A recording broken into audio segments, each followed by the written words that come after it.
एक बार घने जंगल के बीचों बीच बसे एक छोटे शांत शहर में एम्मा और लियाम नाम के दो साहसी बच्चों को एक असाधारण रहस्य का पता चला।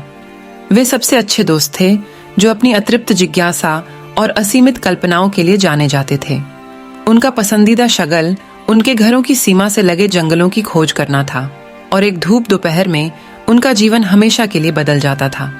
जैसे ही एम्मा और लियाम जंगल में पहले से कहीं अधिक गहराई में गए, उन्हें एक अजीब दिखने वाली चट्टान दिखाई दी।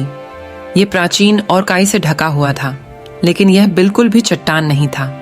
यह एक छिपी हुई गुफा का छिपा हुआ प्रवेश द्वार था, जो वर्षों के प्राकृतिक विकास के कारण अस्पष्ट था। जैसे ही उन्होंने काई को एक तरफ धकेला और उन्हें चमचमाते कांस्य से बना एक दरवाजा मिला, जिसमें अजीब तरह के बटन और डायल लगे हुए थे, तो उनके दिल उत्साह से दौड़ पड़े। उत्सुकतावश वे कुछ बटन दबाने से खुद को नहीं रोक सके और अचानक दरवाजा चरमराकर खुल गया। अंदर उन्होंने खुद को एक आश्चर्यजनक दृश्य के आमने सामने पाया। एक पूरी तरह से काम करने वाली टाइम मशीन।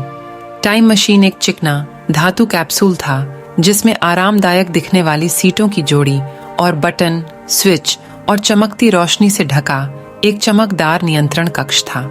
ऐसा प्रतीत होता है कि वह एम्मा और लियाम जैसे किसी व्यक्ति द्वारा इसकी खोज किए जाने की प्रतीक्षा कर रहा था। उन्हें अपनी किस्मत पर यकीन नहीं हो रहा था। बिना किसी हिचकिचाहट के वे सीटों पर चढ़ गए और नियंत्रण के साथ प्रयोग करना शुरू कर दिया। कुछ परीक्षण और त्रुटि प्रयासों के बाद वे एक गंतव्य, प्राचीन मिस्र, निर्धारित करने में कामयाब रहे। एक घरघराहट की आवाज और तेज रोशनी की चमक के साथ टाइम मशीन ने उन्हें समय में वापस भेज दिया। जैसे ही उन्होंने दरवाजा खोला, उन्हें एक मनमोहक दृश्य का सामना करना पड़ा। उनके सामने गीजा के विशाल पिरामिड खड़े थे, जो मिस्र के सूरज की सुनहरी रोशनी में चमक रहे थे। प्राचीन वस्त्र पहने हुए लोग इधर उधर घूम रहे थे और हवा विदेशी मसालों की सुगंध और विदेशी भाषाओं की आवाज से भर गई थी। एम्मा और लियाम ने प्राचीन मिस्र की हलचल भरी सड़कों का पता लगाया और इस उल्लेखनीय युग की संस्कृति और रीति रिवाजों के बारे में सीखा। वे राजसी पिरामिडों को देखकर आश्चर्यचकित रह गए और श्रमिकों द्वारा इन अविश्वसनीय संरचनाओं का निर्माण करते हुए विस्मय से देखा। उन्होंने अमीना नाम की एक युवा मिस्र की लड़की से भी दोस्ती की, जिसने उन्हें चित्रलिपि लिखना सिखाया। उनका रोमांच मिस्र में नहीं रुका। अगले कुछ हफ्तों में एम्मा और लियाम ने विभिन्न ऐतिहासिक युगों की यात्रा की। उन्होंने इटली में पुनर्जागरण देखा, महान लियोनार्डो दा विंची से मुलाकात की और यहाँ तक कि अपोलो 11 मिशन के दौरान खुद को चंद्रमा पर पाया। प्रत्येक युग नया ज्ञान, उत्साह और मित्रता लेकर आया। हालांकि उन्हें जल्द ही उस जिम्मेदारी का एहसास हुआ जो उनकी नई शक्ति के साथ आई थी।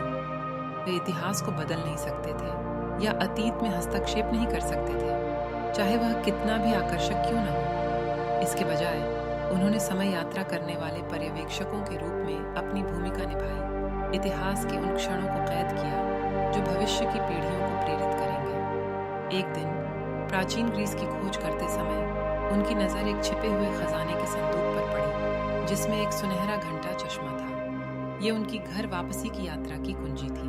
वे जानते थे कि अब अपने समय पर लौटने और अपने अविश्वसनीय कारनामों को अपने परिवार और दोस्तों के साथ साझा करने का समय आ गया है। भारी मन से उन्होंने घंटे के चश्मे को सक्रिय किया और अतीत के आश्चर्यों को पीछे छोड़ते हुए अपने युग में वापस चले गए। वे जंगल से निकले।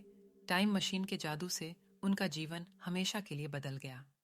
एम्मा और लियाम ने इतिहास के माध्यम से अपनी अविश्वसनीय यात्रा के दौरान बनाई गई यादों और दोस्ती को संजोते हुए अतीत में नहीं बल्कि वर्तमान में अपने साहसिक कार्य जारी रखे।